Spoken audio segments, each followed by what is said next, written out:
last week's video, I argued on the basis of 1 Timothy 2:12-15 that Paul prohibits a woman from serving in the office or function of pastor or elder.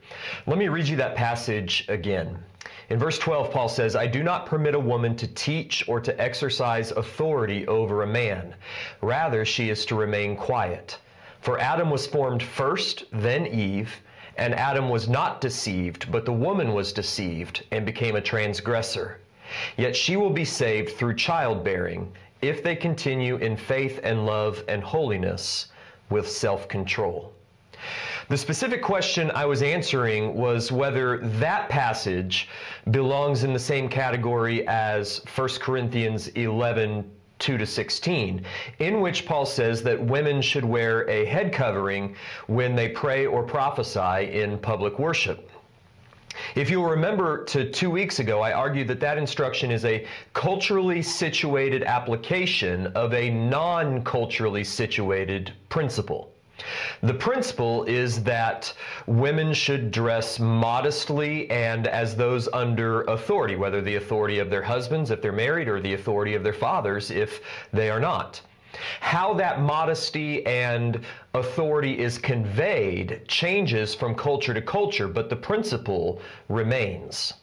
The same is not true of Paul's instruction in 1 Timothy 2 regarding women teaching or exercising authority in the church. And I gave 2 reasons for that. First, because Paul grounds this instruction in God's pre-fall design of creation. You can see that in verses 13-15 of 1 Timothy 2. In other words, God created men for the position of headship and for the responsibility of leadership. And God created women for the position of helper and for the responsibility of childbearing.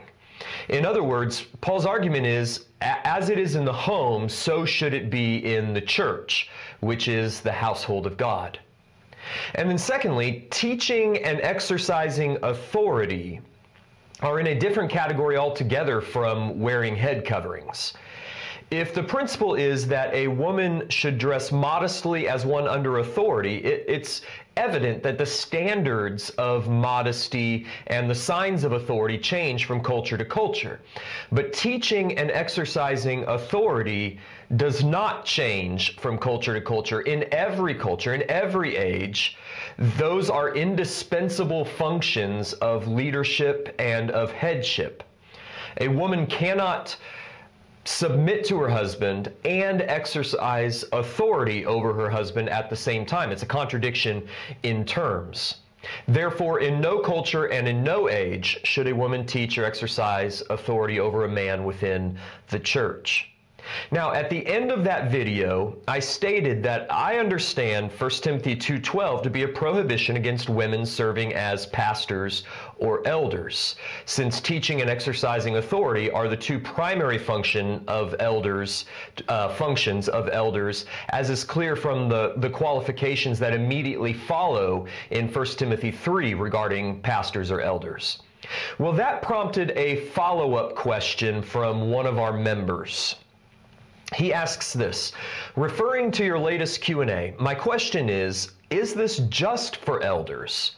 Or does this also apply to music ministers, children's department leaders, someone in charge of small group curriculum, small group or Sunday school leaders or teachers for adults, college BSU leaders, and similar positions? I'm asking because I view those positions as being an authority over men, or at the very least as being at the risk of being seen that way. But many churches or church groups I've been to have women in some or all of these positions. So am I reaching too far with my views on this? And is there a biblical place to draw a line and say, these positions are okay for women, but these positions are not? That's a great question. It's a fair question, and it's an important question. Does Paul's prohibition apply only to the office of pastor or elder, or does it apply to other positions of leadership within the church as well?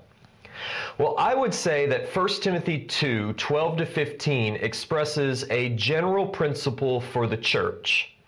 whose primary application regards the office of pastor or elder.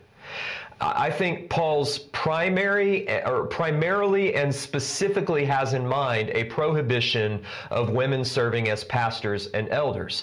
But because he doesn't specify that restriction, in other words, he doesn't say, I do not permit a woman to serve as an elder. And because he grounds that prohibition in the divinely ordained order of creation, I think we then have warrant to extend the prohibition beyond merely speaking of the pastoral office to other positions of leadership that would appear to undermine the complementarian principle of male headship. Furthermore, this is not the only place where Paul speaks to this principle within the church. He does so in 1 Corinthians 11, as we've already seen, specifically in verse 3. But I want you to understand that the head of every man is Christ, the head of a wife is her husband, and the head of Christ is God. Paul returns to that topic again at the end of 1 Corinthians 14, where he says, as in all the churches of the saints, the women should keep silent in the churches, for they are not permitted to speak, but should be in submission, as the law also says. If there's anything they desire to learn, let them ask their husbands at home, for it is shameful for a woman to speak in church. It is hard to imagine a passage that is more contrary to our feminist culture than this one.